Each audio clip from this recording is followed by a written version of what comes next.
Ok, am,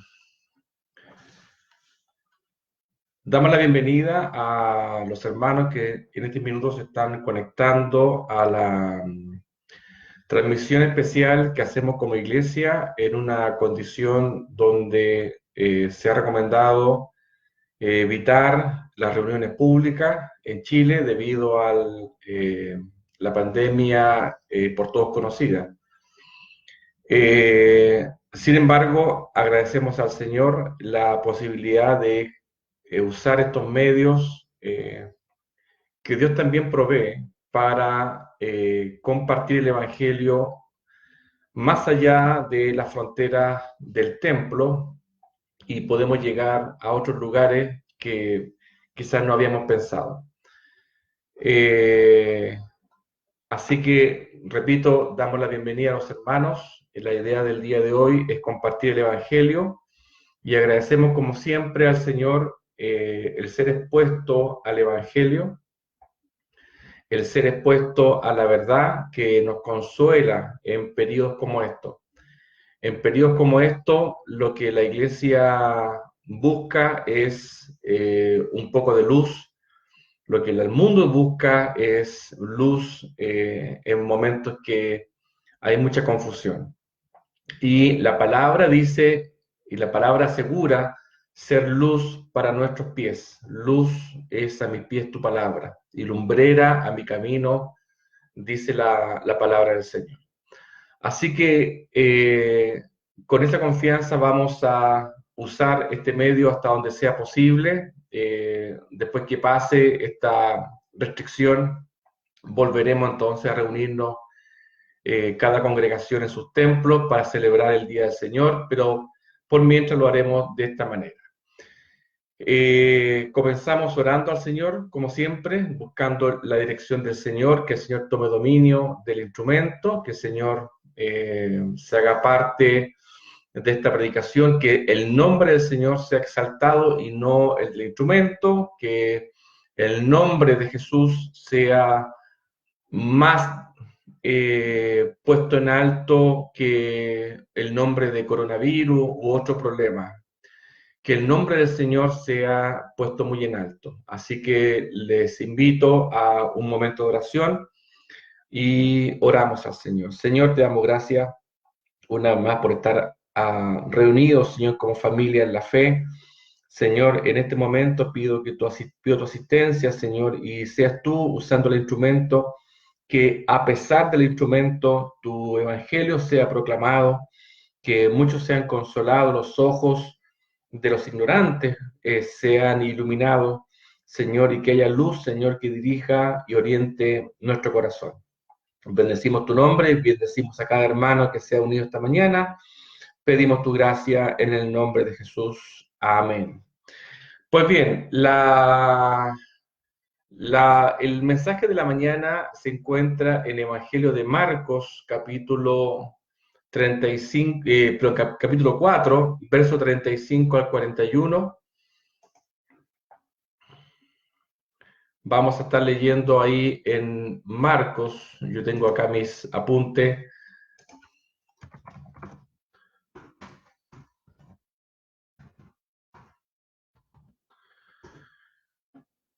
Vamos a estar leyendo, repito, el Evangelio de Marcos, capítulo 4, del 35 al 41. Creo que es un pasaje muy conocido. Y trata sobre un episodio particular que vivieron los discípulos del Señor junto con el Señor. Esta es la referencia de Marco, está también una referencia en Mateo y hay una segunda referencia, pero vamos a leer la versión de Marcos. Dice más o menos así. Aquel día, cuando llegó la noche, les dijo, pasemos al otro lado. Y despidiendo a la multitud, le tomaron como estaba en la barca, y había también con él otras barcas. Pero se levantó una gran tempestad de viento y echaba las olas en la barca de tal manera que se anegaba. Y él estaba en la popa, durmiendo sobre un cabezal. Y le despertaron y le dijeron, maestro, ¿no tienes cuidado que perecemos? Y levantándose, reprendió el viento y dijo al mar, calla, enmudece. Y cesó el viento y se hizo grande bonanza. Y les dijo, ¿por qué estáis así amedrentados? ¿Cómo no tenéis fe? Entonces temieron con gran temor y se decían el uno al otro, ¿quién es este que aún el viento y el mar le obedecen? Eh, Comenzamos diciendo, o comenzamos recordando, creo yo, lo que es la perspectiva general de la iglesia.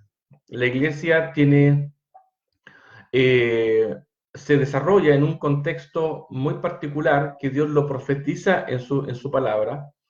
Y una de las cosas que la iglesia va a enfrentar es la persecución. Esto está en 2 de Timoteo 3:12 y dice claramente así, y también todos los que quieren vivir piadosamente en Cristo Jesús padecerán persecución. Así que la persecución claramente es una perspectiva segura para la iglesia.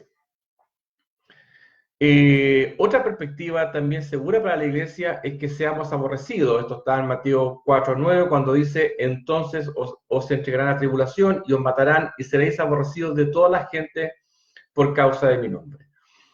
De forma de que la iglesia y también el mundo, pero sobre todo la iglesia, va a enfrentar lo que se llama el camino del Señor. El Señor profetizó de que en su iglesia ocurrirán similares padecimientos a los que sufrió el Maestro. El Señor no solamente nos comparte su gloria, sino que también ha tenido a bien compartir también algunos de sus padecimientos. Ciertamente no vamos a padecer la ira del Padre tal como la sufrió el Hijo, pero sí tendremos que pasar ciertas condiciones que son naturales a nuestro llamado como iglesia. Y también hay una profecía muy antigua que está en Génesis que dice que Dios pondrá enemistad entre el Señor, entre la luz y las tinieblas, entre la simiente del Señor y la simiente del diablo. Amén. Entre el pueblo del Señor y el mundo. Entre la luz y las tinieblas hay un constante antagonismo. De forma de que no es sorprendente y no debiese llamarnos la atención cuando, y la palabra así lo indica, no debiese llamarnos la atención cuando somos atribulados por la causa de Cristo. No debiese llamarnos la atención. Esa es la perspectiva natural de la iglesia. Cuando alguien es llamado al Evangelio, cuando alguien ha abrazado la causa de Cristo, tiene que empezar a aceptar de que ciertas condiciones propias del Evangelio le van a suceder. De forma de que nosotros estamos, por así decirlo, dominados por esta profecía y dominados por esta condición. Ciertamente el Señor nos bendice también. Ciertamente el Señor nos ampara, el Señor nos cubre, el Señor nos provee para nuestras necesidades, eso también es real. Pero en la perspectiva general, sí creemos que hay un antagonismo constante entre la condición de la iglesia y el mundo que la rodea. Así que eso tenemos que manejarlo de esa manera.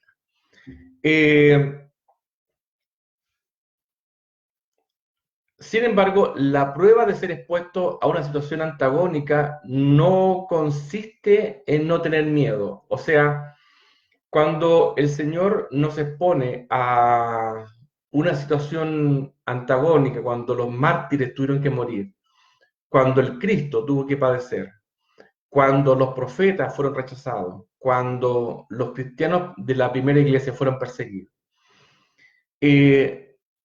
Y aquí, por favor, quisiera hacer notar un hecho relevante. Y quiero que esto sea, que sirva un poco también de consuelo para muchos hermanos que lo viven de otra manera. El Señor no está esperando que uno no tenga miedo. Es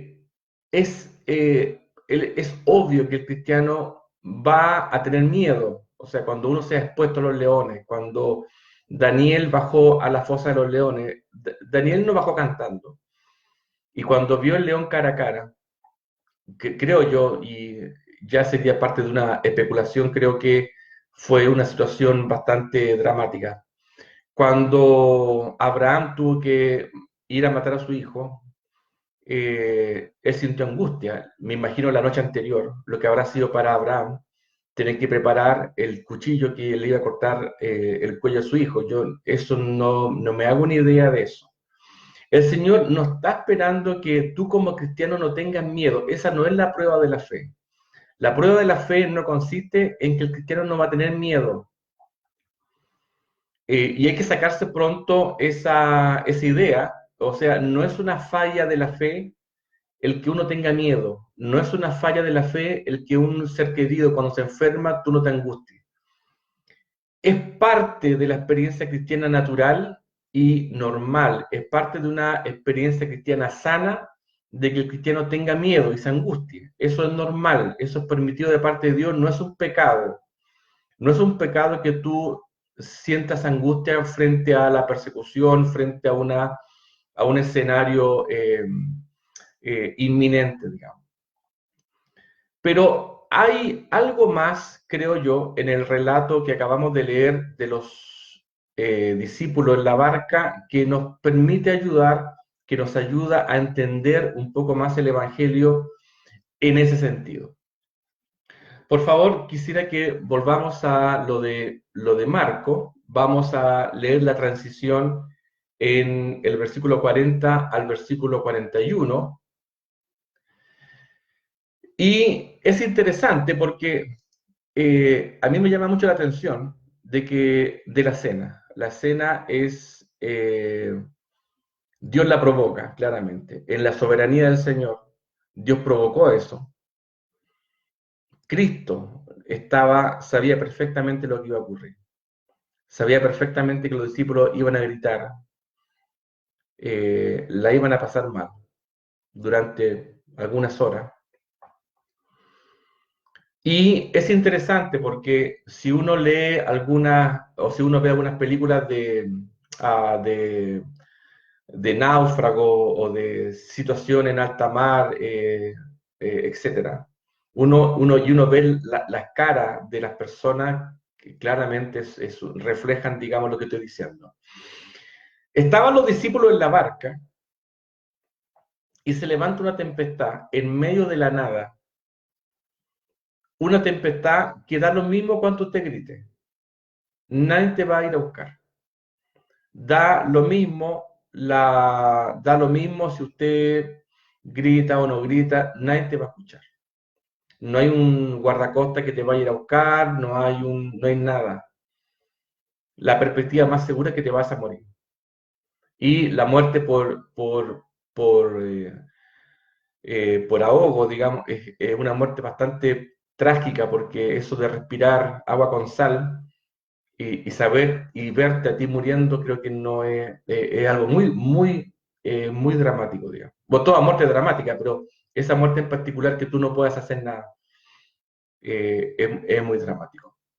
Y dice que, me imagino, y también está reflejado en los otros evangelios, que los discípulos se angustiaron y tuvieron temor de esa escena, de verse así. Y en ese temor, imagínese usted la escena de noche, sin luna llena, y las olas, y las olas de 7 metros, olas de 10 metros, etcétera, cayendo encima de la barca, y la barca a punto de darse vuelta. Y de pronto ven al maestro acostado durmiendo en el extremo del barco, con la ropa tan mojada como la de ellos. O sea, Cristo, por muy Cristo que sea, se estaba mojando y estaba expuesto a la misma muerte, por así decirlo, que la de sus discípulos. Todos tenían la ropa mojada, ya estaban, me imagino, cansados de tanto bamboleo del barco, me imagino los gritos, me imagino, etc. Y de pronto acuden al maestro y lo despiertan un poco para advertirle de lo que estaba pasando. Y fíjese, Cristo cuando reprende el mar, pasa lo siguiente, pasa algo muy que el escritor de Marco lo rescata con mucho detalle y lo rescata a propósito. El escritor de Marco en este caso, inspirado por el Espíritu, escribe algo que es muy específico y Dios hace que escriba eso a propósito, justamente para los lectores de este tiempo. Y por favor, vamos al verso 40 del pasaje de Marcos, y dice, y les dijo, ¿por qué estáis así amedrentados? ¿Cómo no tenéis fe? La pregunta parece fuera de lugar, y Jesús le pregunta a gente que está totalmente mojada, cansada, angustiada, algunos llorando, le hace una pregunta que parece totalmente ridícula. Le dice, ¿y por qué estáis amedrentados? ¿Qué pasó algo? ¿No? ¿Me perdí de algo? ¿Por qué estáis amedrentados? La respuesta que yo daría sería, Señor, pero acabamos de pasar una tormenta monstruosa. O sea, la pregunta no tiene un sentido lo que tú estás diciendo. Y Jesús agrega una frase, dice, ¿acaso no tenéis fe?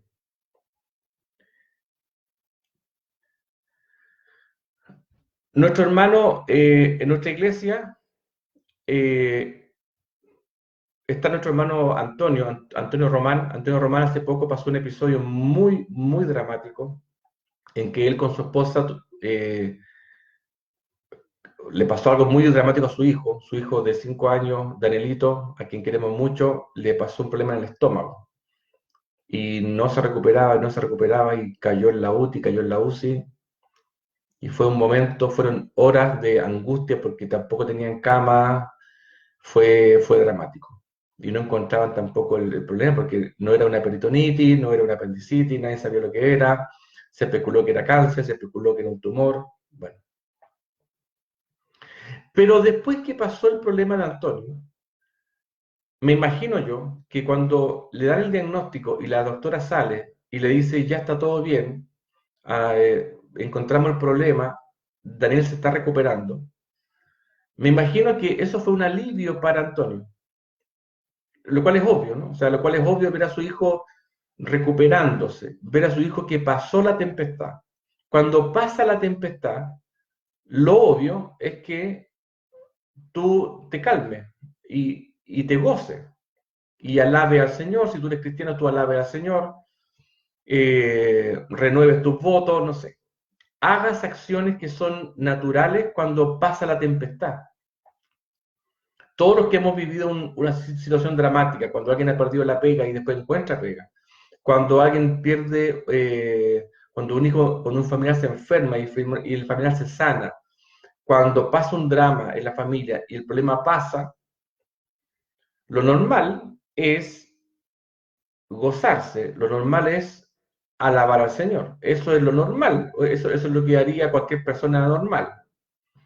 Y cuando uno ve al Señor soberano en ese problema, lo normal sería alabar al Señor, gozarse, tener un momento de gozo comunitario, si usted quiere, como familia, como amigos en la fe. Eso es lo que uno esperaría. Sin embargo, el escritor Marco relató algo súper, súper extraño para nosotros. Y si vamos por favor al verso 41, dice, entonces temieron con gran temor y se decían, o más bien se gritaban, el uno al otro, ¿quién es este que aún el viento y el mar le obedecen? Ya habían tenido temor a causa de la tempestad. Ya habían tenido temor a causa de pasar una situación muy cercana a la muerte. Y cuando pasa la muerte y se calma la tempestad, dice Marco, entonces tuvieron gran temor. Y eso nos debiese llamar mucho la atención.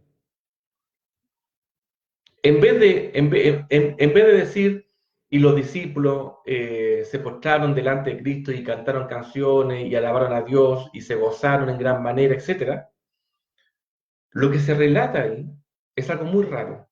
Dice que la persona que se levanta y calma la tempestad provocó en los discípulos un temor que parece que fue mayor que el temor que sufrieron antes.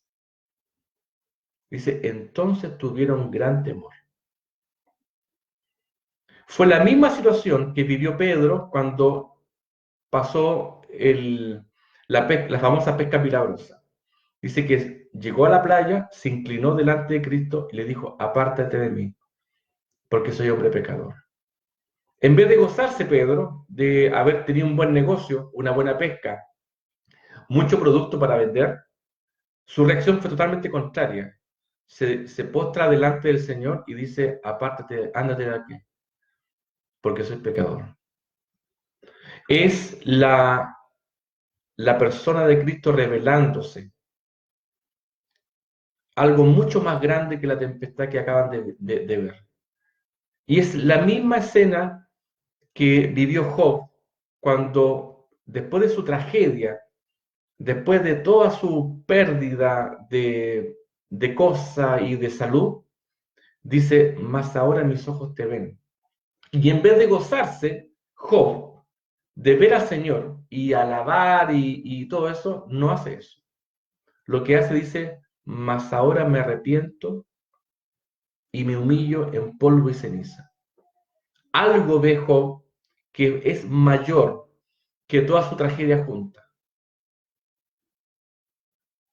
Entonces, hay esto que yo acabo de decir, de que el temor que tuvieron los discípulos en la barca es incluso mayor que el temor que tuvieron que haber vivido durante la tempestad. Es muy rara esa experiencia. Y lo repito, por favor, verso 41 dice, entonces, o sea, no antes, dice, entonces temieron con gran temor y se decían el uno al otro, me imagino que se gritaban, oye, ¿cómo me arranco de esto? Porque tengo frente a mí a alguien que puede parar el mar. Y no se podían arrancar porque estaban en la barca, no podían saltar al agua, digamos, y salir nadando. Dice, entonces tuvieron gran temor. Cuando la Biblia dice gran temor, es como un pánico descontrolado. Estaban en shock. No se la podían creer. Bueno, esto que yo acabo de relatar, que es muy raro, hay que juntarlo con el pasaje que está en Hebreos capítulo 2, verso 15. Si alguien puede, si me acompañan con la lectura, porque esto es muy interesante. Hebreos capítulo 2, verso 15, dice, y librar a todos los que por el temor de la muerte estaban durante toda la vida sujetos a servidumbre. Y esa es justamente la clave del pasaje de Marco. Había una gente, su discípulo, que por decirlo así, le temían a la muerte. El gran temor de la humanidad es morirse. Y todo lo que se relacione con la muerte, pérdida de trabajo, pérdida de salud, pérdida de belleza, pérdida de la pérdida como una señal que anticipa la muerte. ¿Sí? Perdí la visión, perdí lo que sea. Toda lo que se conoce como la pérdida es como una señal, un semáforo que te anuncia la muerte. Estás perdiendo y la muerte viene y se aproxima. ¿Sí? Entonces, el gran temor de la humanidad es la muerte y le aterra la muerte, la muerte como el gran final, que todo el mundo quiere evitar. Por eso que nos alimentamos para no morirnos de hambre, nos limpiamos, nos lavamos para no morirnos de infecciones en el cuerpo, trabajamos para no morirnos de pobreza, etcétera. Siempre la humanidad haciendo cosas en torno a la muerte. Todo el sistema mundial se edifica en torno a esta idea de huir de la muerte como sea. Y la perspectiva de la muerte moldea la cosmovisión del mundo. Y la gente vive con esa idea de no morirse, de inclusive transar hasta donde sea posible tus valores para no morirte. Y eso está profetizado, está revelado en el libro de Job. Si lo tienen, sí que lo pueden buscar, Job capítulo 2, verso 4, es justamente esa tesis. La tesis del diablo es justamente esa. Job capítulo 2, verso 4 dice, respondió Satanás y dijo a Jehová, piel por piel, todo lo que el hombre tiene dará por su vida. Todo lo que el hombre tiene dará para no morirse. ¿Sí? Eso que acabo de leer define la cosmovisión del mundo. El mundo da todo con tal de no morirse. Y construyen cosas y corren, pero al final la muerte los está esperando y tú no puedes arrancar de eso por mucho que quieras. Y cuando la muerte golpea tu casa es la mayor tragedia. ¿Sí? Y el Señor en Hebreos capítulo 2, verso 15 dice que Dios libra a todos los que por el temor de la muerte estaban durante toda la vida, y aquí está la clave, sujetos a servidumbre. ¿A servidumbre de quién? A servidumbre de aquel que tenía el imperio de la muerte, es decir, al diablo. Todos los que temen la muerte, por así decirlo, hacen un pacto con alguien para no morirse. Y el diablo en Mateo capítulo 4, cuando tienta a Jesús, da la clave y dice, todo esto te daré, para que no te mueras, todo esto te daré, pero si postrado me adorares. Y cuando uno se vuelve adorador del diablo, eso moldea la forma de pensar. Y se van creando instituciones, se van creando formas de pensamiento, se van creando culturas, y se va creando una sociedad en torno a esta idea de huyamos de la muerte porque la queremos evitar como sea y no podemos hacerlo. Y en esta huida, la gente tranza y firma, por así decirlo, este pacto con el diablo y se vuelven servidores. Y el pasaje de Hebreo es muy claro cuando dice, sujetos a servidumbre por el temor a la muerte.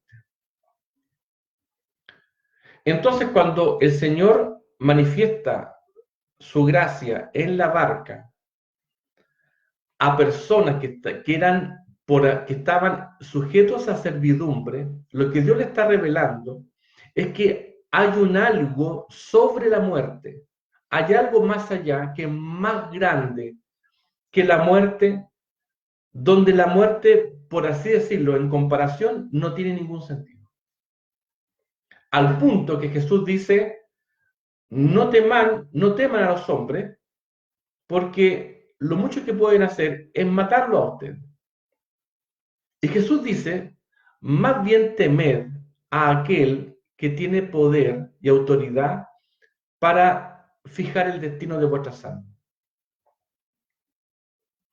Entonces, el Señor en la barca se estaba revelando como, por así decirlo, y así también lo creemos, como el Señor de la muerte, el que manda, el que está por sobre la muerte, por sobre el diablo, por sobre los eventos históricos, por sobre cualquier tragedia.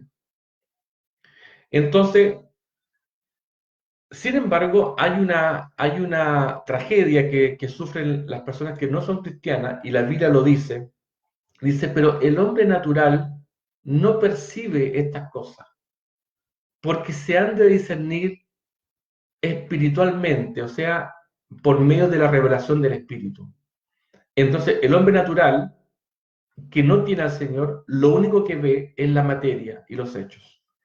Y se aferran a las cosas, se aferra a la mujer, se aferra a la belleza, el hombre se aferra al trabajo y creamos una cultura que huye de la muerte. Siendo la muerte, por así decirlo, la gran señora que domina el pensamiento del mundo.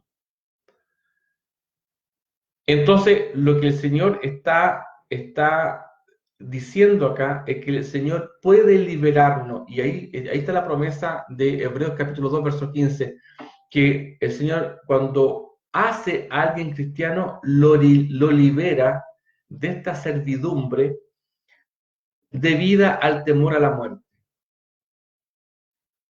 Entonces, el cristiano ya no tiene que vivir, su pensamiento ya no está construido en torno a esta idea de huir de la muerte.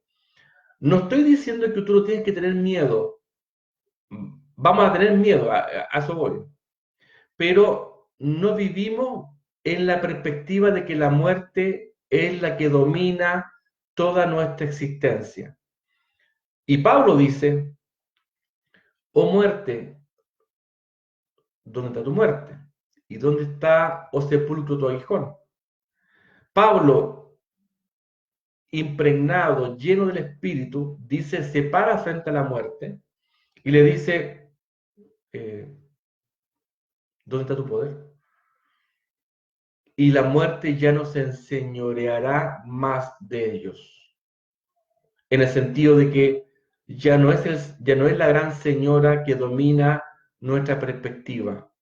Y es interesante porque, y aquí ya hago un llamado a la reflexión de muchos hermanos y hermanas que todavía por inmadurez, por pecado, digamos sinceramente, todavía tienen esa suerte de servidumbre.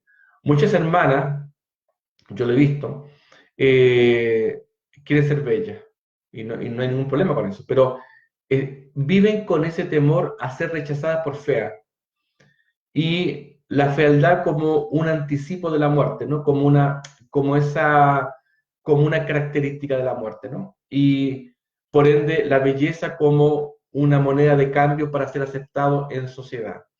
Entonces, la gente, estas mujeres, estas hermanas inclusive, luchan contra la fealdad y son esclavas de esta forma de pensar, de que me van a rechazar porque soy fea, porque tengo este problema, porque no soy lo suficientemente linda, y nunca es suficiente, porque para el mundo nunca es suficiente, porque el ojo nunca se cansa de ver, dice la palabra.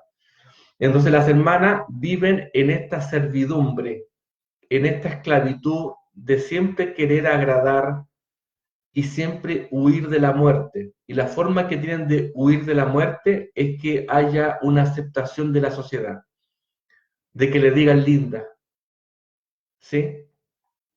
O los hermanos, cuando les pasa con un problema del trabajo y pierden la pega, se avergüenzan y están con esa vergüenza de que les digan cesante, de que le digan eh, persona de segunda categoría, ¿no es cierto? Esa cesantía que te hace, de que te marca la idea de quedarte fuera de algo, de que quedarte como los leprosos, ¿no? Que los dejaban fuera de la sociedad. Esa idea de muerte que trae la cesantía, de que algo se va a perder, muchos hermanos viven esclavos de esa idea, ¿sí? Pero en el Señor, Dios nos libera de eso. Tú ya no necesitas ser linda para ser aceptada por tus hermanos, para ser aceptada en la casa del Señor. Tú no necesitas tener empleo, tengas o no tengas empleo, da lo mismo. Tú eres nuestro hermano en la fe, ¿sí? Entonces, Dios, por medio de la experiencia de la barca, va mostrando, va revelando el corazón de los hermanos, de los discípulos, como aquella sociedad que huye bajo esa esclavitud a la muerte. Y Dios se revela como el Señor. Y por eso que los discípulos dicen, entonces temieron con gran temor y se decían el uno al otro, ¿quién es este que aún el viento y el mar lo obedecen? Que aún el viento y el mar le obedecen por sobre la muerte, ¿no es cierto? Por sobre la tempestad, ¿no es cierto? Entonces, repito, esta idea de muerte fue justamente lo que Jesús no vivió cuando fue tentado. Mateo capítulo 4, ¿se acuerdan? La tentación de Cristo, Mateo capítulo 4. El diablo le dice, tú tienes hambre. Dile a las piedras que se conviertan en pan. El hambre como anticipo de la muerte, ¿no? Y Jesús le responde con sabiduría, escrito está, no solo de pan vive el hombre, sino de toda palabra que sale de la boca del Señor. ¿Por qué? Porque esta es la vida eterna, que conozcan al Padre, ¿no es cierto? El que habla, cuyas palabras son pan para la iglesia. Entonces, es como si el diablo le dijera, tienes que tener temor porque tienes hambre, tienes que tener temor porque la muerte se te viene encima, ¿sí? Hace algo ahora para huir de la muerte. Convierte estas piedras en pan para que no te mueras de hambre. Y Jesús dice, no, yo no voy a tener temor porque no solo de pan vive el hombre. Y después el diablo lo lleva a un pináculo y le dice, échate para abajo, porque Dios dice la palabra que enviará a sus ángeles para que no te pase nada. En otras palabras, busca tu seguridad. Y lo expuso a una condición de inseguridad. Perdón. Nuevamente la idea de la muerte y la idea de buscar un seguro que nos salve de la muerte, ¿no es cierto? Y le mostró todos los reinos, y le mostró toda la gloria de los reinos. La plata, ¿no es cierto? El trabajo, la plata, las casas, etc. Y es como si le hubiera dicho a Jesús, Jesús, tú eres pobre, mira, mira cómo andás, yo tengo plata, busca el dinero, porque ahí está la vida. Entonces, nuevamente, el Señor siendo soberano sobre la muerte, siendo soberano sobre los eventos, ¿no es cierto? Por favor, si pueden acompañarme a Mateo capítulo 10, verso 39, Mateo capítulo 10, verso 39, aquí está la gran respuesta de Jesús, la gran respuesta de Jesús, que dice, el que haya su vida, la perderá, y el que pierde su vida por causa de mí, la hallará. Parece una frase súper antagónica para una sociedad como la nuestra.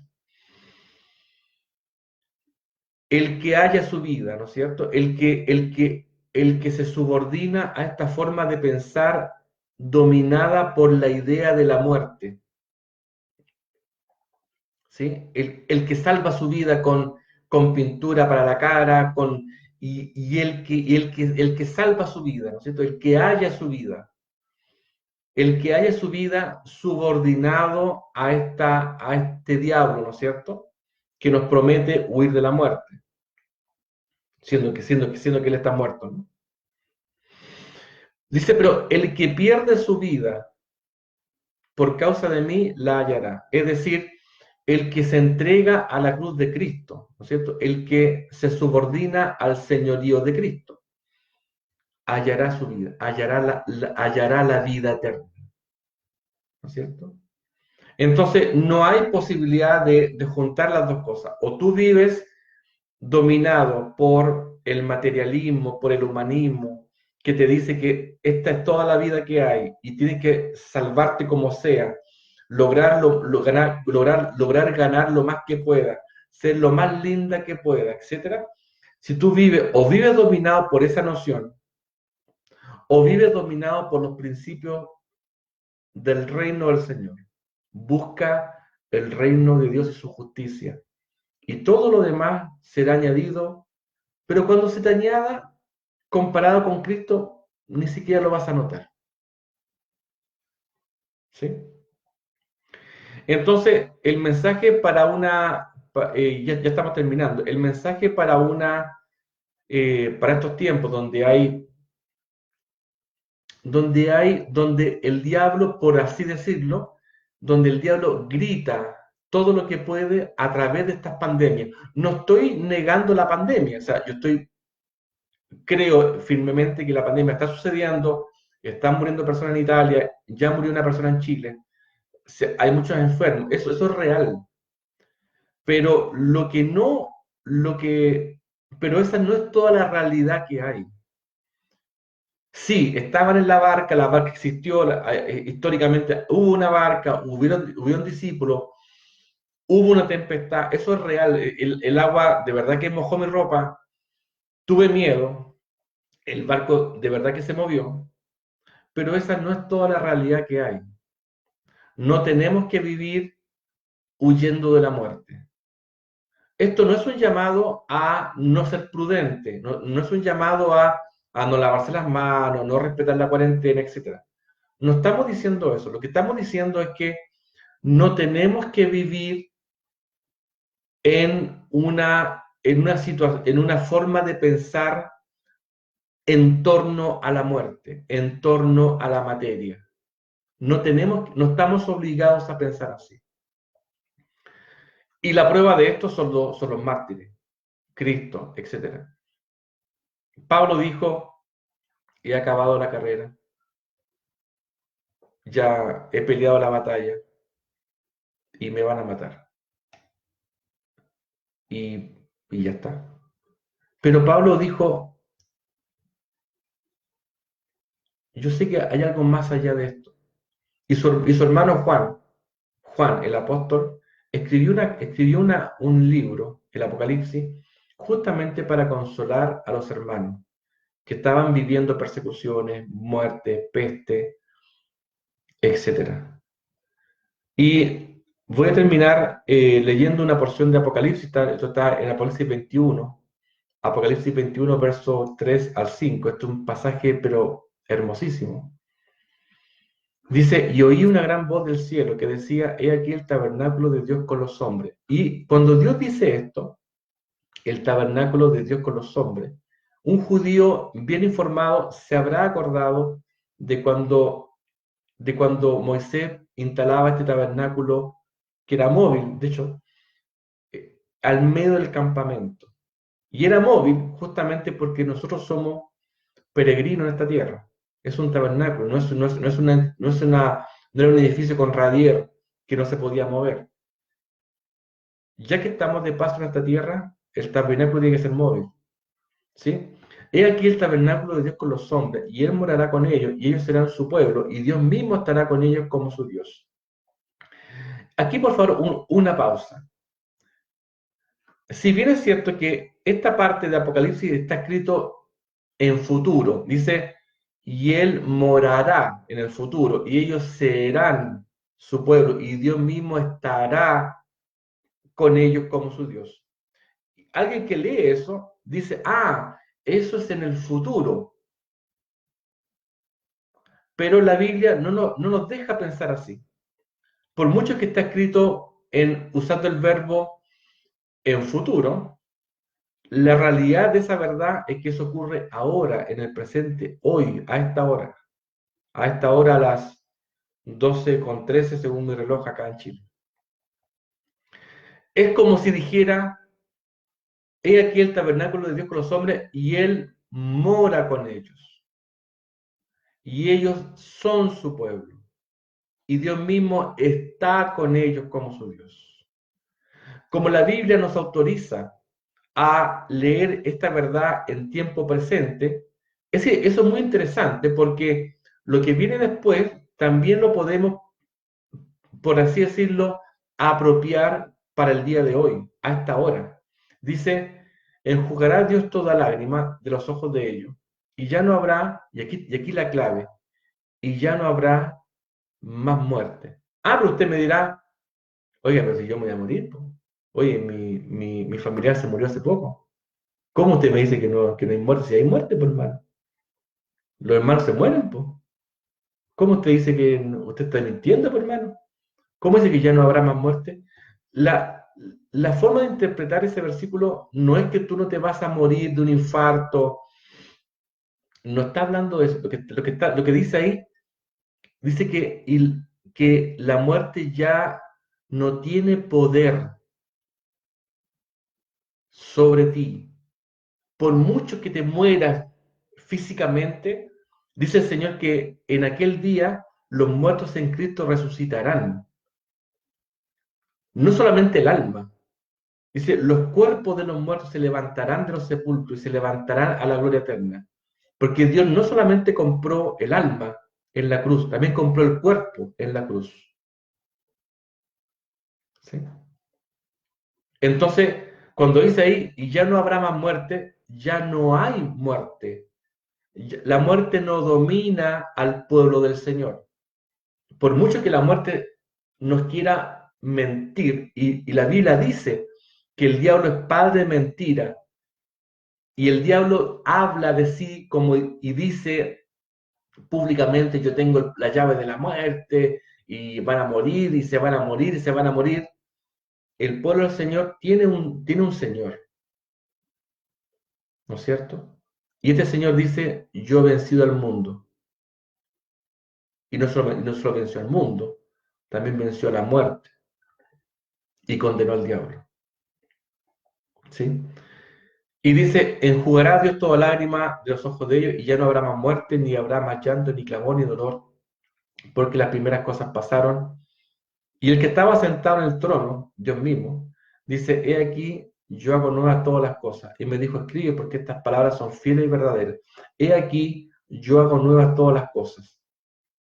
Y en Cristo, el cristiano, por así decirlo, y, no, y una realidad, no es solo una metáfora, es hecha una nueva criatura.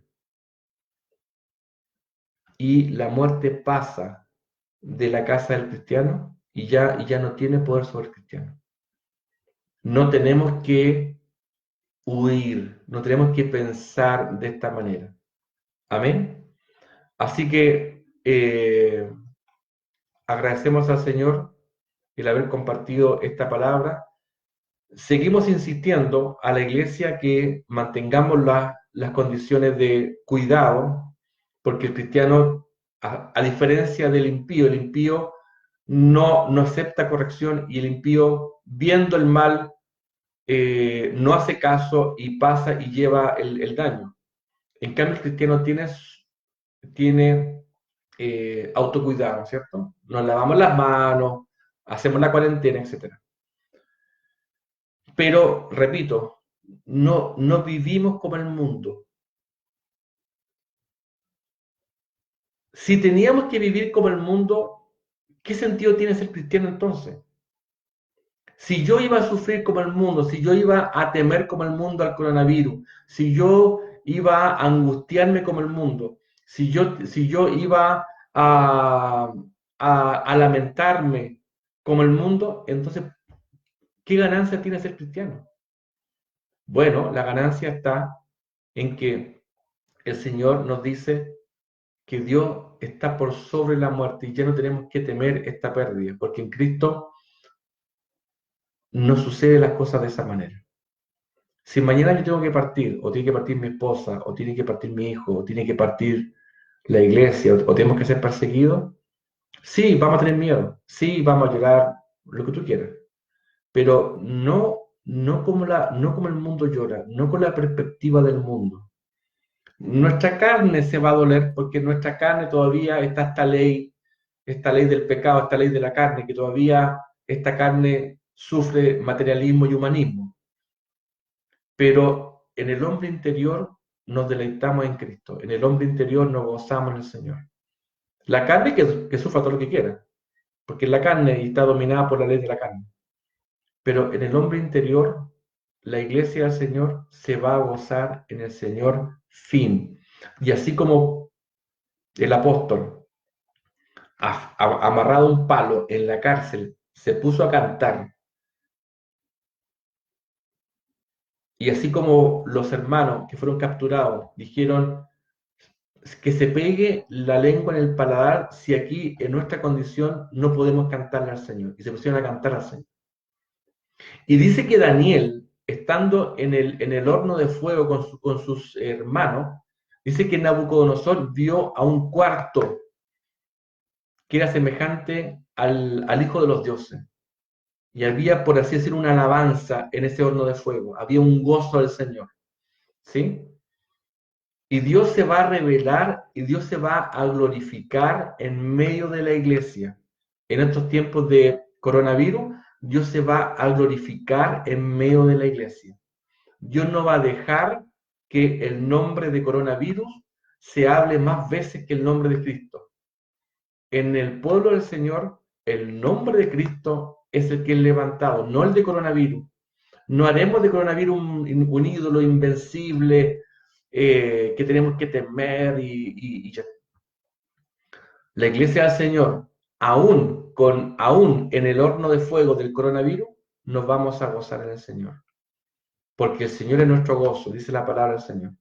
Y el Señor es nuestro gozo en tiempos de paz o en tiempos de angustia. Esté yo entregando a un familiar en el funeral o esté yo con mi familiar abrazado a él en el comedor de mi casa. En todo tiempo, la iglesia del Señor va a proclamar al Señor. Amén. Eso es lo que vamos a decir. Yo le invito al Señor a que veamos a Cristo en medio de todo esto. Dice que el hombre espiritual ve más allá de lo que el hombre natural ve. El hombre natural ve coronavirus, cuarentena, etcétera. Pero el hombre espiritual, el que es de Cristo, puede ver eso y más allá. Puede ver a Cristo señoreando a su iglesia, señoreando en los tiempos, señoreando en los hechos. Y nos gozamos en el señorío de Cristo. Entonces, es un llamado a poner la mirada en Cristo, poner nuestros ojos en el Señor. Y aunque tú tengas miedo, y aunque tú mañana te cueste conciliar el sueño de la noche, Dios no sé cómo lo va a hacer porque lo hace Él. Él va a revelarse a su iglesia que compró con su sangre. No la va a dejar sola porque tú estarás conmigo. Aunque ande en valle de sombra de muerte, tú estarás conmigo. Así que, mis hermanos, esta es la palabra del Señor para nosotros esta mañana. Confío en el Señor de que el Señor consuela a su iglesia en medio de la tribulación y confío en el Señor que Dios va a hacer que su iglesia doble sus rodillas, no solo gritando ayuda, sino también que la iglesia doble sus rodillas en agradecimiento, en alabanza al Señor. No solamente en tiempos como estos, no solamente vamos a pedirle ayuda al Señor, sino que también vamos a ir a su santuario, nos vamos a encerrar con Cristo, vamos a hacer cuarentena con el Señor, pero también para alabarle. Dios va a provocar que su iglesia le alabe en medio de la tempestad. No sé cómo lo va a hacer, pero Dios es que es poderoso, Él tiene poder para que su iglesia se levante en alabanza. Y esa es una perspectiva que muchos romanos tuvieron en el tiempo de Jesús, cuando estuvo en la tierra. Dice que los primeros cristianos eran gente muy rara y muchos escritores lo dejaron, digamos, anotado de esa manera para nosotros. Decían que los cristianos eran gente muy rara porque andaban siempre alegres y sus funerales eran funerales muy alegres y cantaban en el funeral y despedían a sus seres queridos cantando. Era un momento de gozo cuando alguien viajaba a la gloria del Señor. Y los cristianos, a diferencia de muchos que eran comidos de leones en la arena romana, los cristianos lo hacían con gozo, lo hacían para el Señor. ¿Sí? Y muchos romanos dejaron escrito eso de esa manera, que los cristianos, en vez de huir y llorar y lamentarse, por así decirlo, le entregaban la causa al Señor. Y la nota distintiva de los cristianos en el primer siglo era una nota de gozo. Se podían gozar. Y eso no lo tenía el mundo. Y el mundo no tenía cómo lograr eso. Porque eso lo provoca el Señor en su iglesia. No lo provoca fuera de su casa. Amén. Así que ayuden al Señor a gozarnos en el Señor, en que tenemos un gran Dios y un gran Salvador, que merece no solo nuestra gloria, nuestra alabanza, sino también es digno de toda confianza, de que Él va a hacer lo correcto. No sé lo que va a hacer, pero Él va a hacer lo correcto en su casa, con sus hijos. E invitamos a todos aquellos que están buscando esta ayuda, que se refugien en el Señor. Y si alguien esta mañana que está viendo este video no conoce al Señor, bueno, lo invitamos a que, a que se entregue al Señor, a que se entregue al Señor. Cuando estaban matando judíos, muchos cristianos murieron ahí y muchos cristianos entraron cantando a las cámaras de gas, muchos cristianos entraron cantando a esas piscinas con hielo.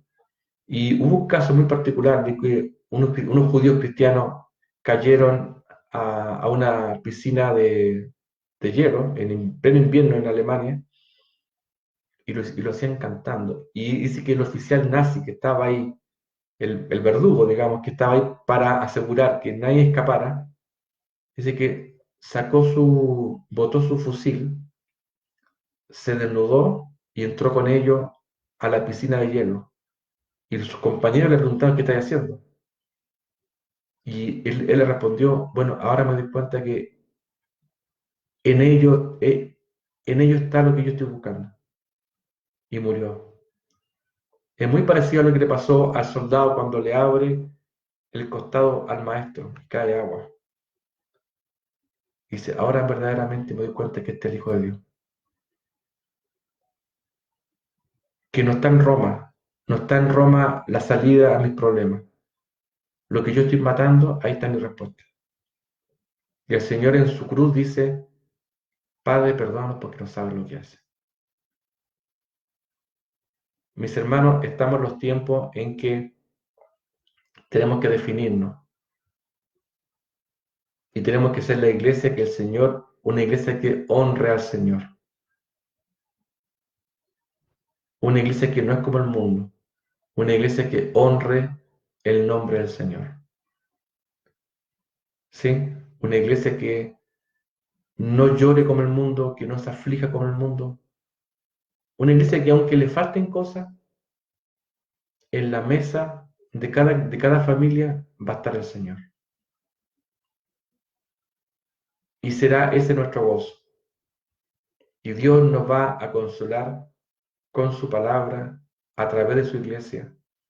Él lo va a hacer, no tengo idea cómo lo va a hacer, pero Dios lo va a hacer. Que Dios les bendiga, Dios les guarde esta semana. Cualquier cosa que usted necesite, usted cuenta con sus hermanos alrededor del mundo. Dios ha distribuido la iglesia en todo el mundo en forma estratégica para que siempre haya un lugar donde, donde la gente pueda acudir en busca del Señor. Así que los invito a orar, los invito a buscar el rostro del Señor y ya con eso damos por concluida esta transmisión especial. Oramos al Señor. Señor, te damos gracias por tu palabra, gracias te damos, Señor, por tu consuelo. Te damos gracias, Señor, porque tú nos has librado del dominio de la muerte. Ya no estamos más dominados por esta perspectiva futura de que todo se acabará y tengamos una gran pérdida, porque en Cristo no hay pérdida alguna, porque en Cristo somos más que victoriosos, somos más que vencedores. Gracias, Señor, por la promesa de la vida eterna, Señor, y que en esta vida no estamos solos, estamos con un gran pastor, un gran padre, un gran esposo, un gran amigo. Su nombre es Cristo el Señor. Gracias te damos, Señor, y bendecimos a la iglesia en todo lugar. Los que se han podido conectar, a cada uno de ellos los bendiga. Y cualquier necesidad que tengamos como iglesia, como familia en la fe, podamos ir en ayuda de nuestros hermanos en todo momento. Provee tú para nuestras necesidades y que tu nombre sea exaltado en cada familia cristiana, que los vecinos vean que ahí hay una familia que le cree al Señor, que guarda su palabra. Pedimos todo esto en el dulce nombre de Cristo, que es nuestro Salvador. Amén.